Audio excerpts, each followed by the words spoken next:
Pakistan super লিগের দশম আসরকে সামনে রেখে লাহোর ফোর্টে অনুষ্ঠিত হয়েছে প্লেয়ার্স ড্রাফট, যেখানে রয়েছে ৩৯ বাংলাদেশি ক্রিকেটারের নাম। এর মধ্যে দল পেয়েছে রিশাদ হোসেন, নাহিদ রানা ও লিটন রানা।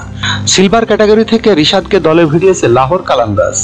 এই ক্যাটাগরির ক্রিকেটারদের পারিশ্রমিকের পরিমাণ $২৫,০০০, আর গোল্ড ক্যাটাগরি থেকে দল পেয়েছেন নাহিদ রানা, যার পারিশ্রমিকের পরিমাণ $৫০,০০০। বাংলাদেশে এই স্প্লিট স্টারকে দলে ভিড়িয়েছেন পেশোয়ার জলমি।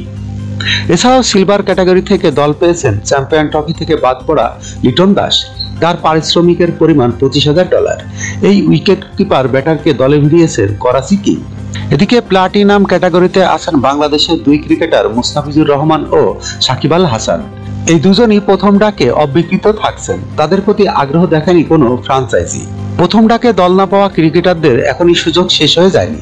ড্রাফটের শেষের দিকে সাপ্লিমেন্টারি ক্যাটাগরি থেকে তাদের দলে নেওয়ার সুযোগ থাকবে পিএসএল ফ্র্যাঞ্চাইজিদের। যখনকার খবর তখনই দেখতে চোখ রাখুন সুন 24 টিভিতে। চ্যানেলটি সাবস্ক্রাইব করুন।